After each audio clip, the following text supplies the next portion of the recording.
ɗo fija ha heɓa médaille heɓa dewgal miltito e fijudaro yo Allah dandan ɗum tuta ñamita ko bare wodani mi weltanike ma merci beaucoup mais dans toutes les façons merci Problem nala. Minga watala remercier gol fi ɗum ɗo. Koni kon hakkunde men ça vaut mieux que ça. Donc si mi goɗɗum no waɗi e hoore ma ko ma mi ara mi haalna mala mari on devoir on toujours ma copine tu m'as beaucoup manqué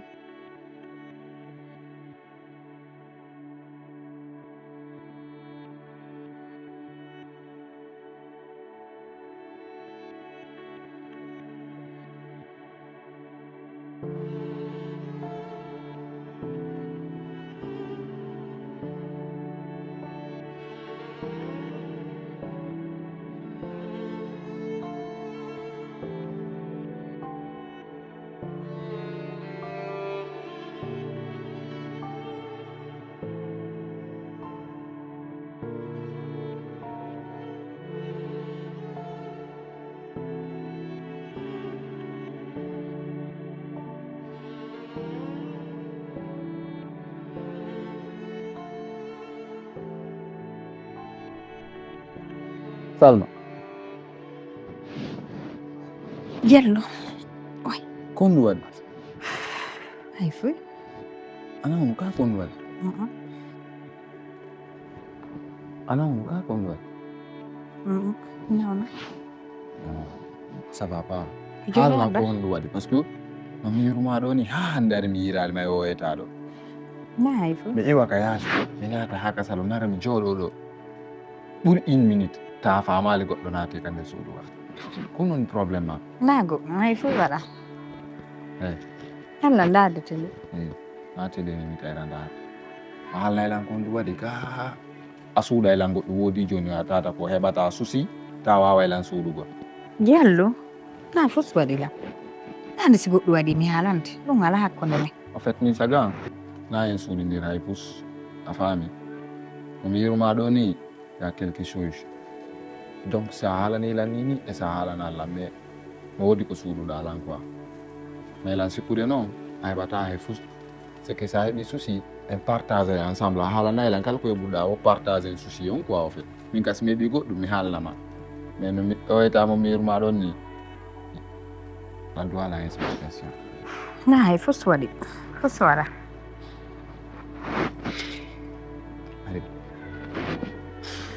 bismillah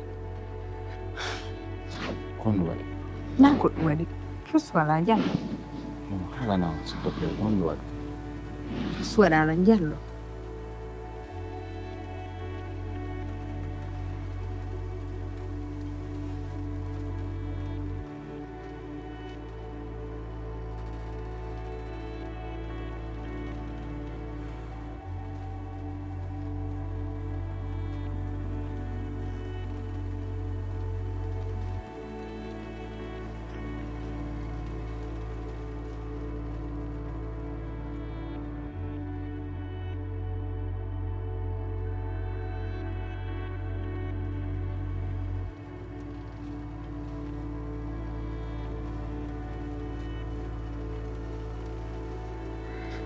yam skoriya on adduma kan Kwande min ni Salma. yam sa halna kam jom ba Laaɓa ni lan. A wonda e goɗɗo holoɗamo o yirto jam foma. hey waɗi du yandi modi yano nder ga may yewten nde yewtere men ɗo nde gastaro may Oɗo yewten. yam kon falnaɗala Si mi tera simodi ma, je m'en fous de ça. Oɗo a gombo. Ha? Min mi anda ka jomba. Mi considéra dewgal ma. Je m'en fous de ça. yams Dan vi confirma fof quartier ɗo. Hi? A sikkudara mi andata ko wonda. ko mbo ala maɗa Hi?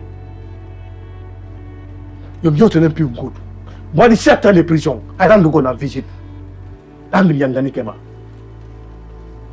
Mo waɗi président fof. Fino wuuriɗa. yams waddoy waɗi doy Gona ka nder kaso. A tefata anandotako. Mi yalta kadi. Mi arta mi tawata jombama. Hina yiɗuma. Hina ka nder ɓernde yam. wawa tamasude aɗum ɗon Yams waddoy fi Allah waddoy minnuma waddoy modi ano waali nder ga Yams ko feƴƴi hakkunde men kon feƴƴita sappo lan yokkima nder 3 jours l'enfant nan tinto darnaɗo hompitoɗa fiya moƴƴa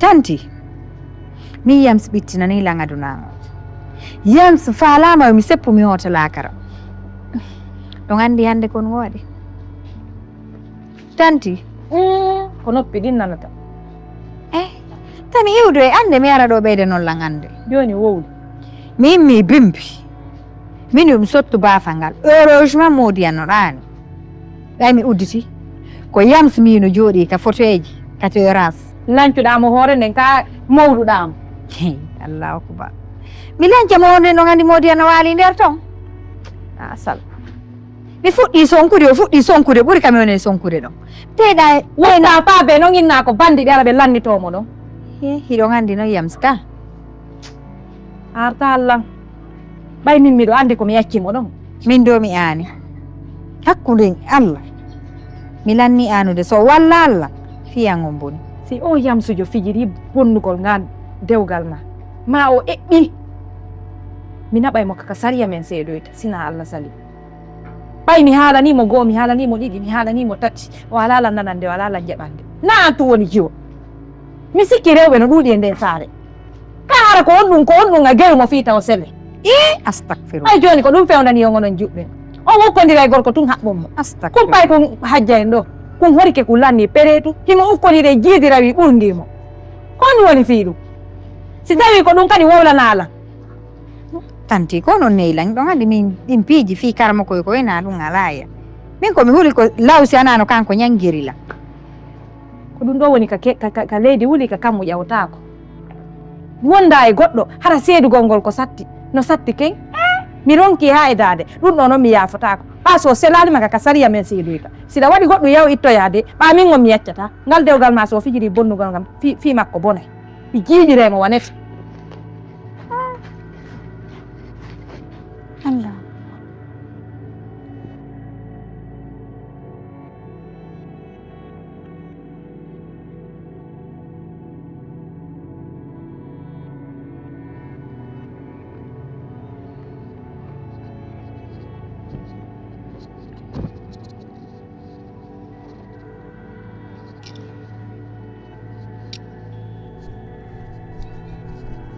a gorko si ɓiɗɗo gorko woni ko fimugol megoji cigarette yara biiniji beere bonna dewle yimɓe haray an o gorgu ma ngon timmi waɗi ko janko amen min ta landolan siko jam min ta landolan siko jam Yamsu ta yandolan siko jam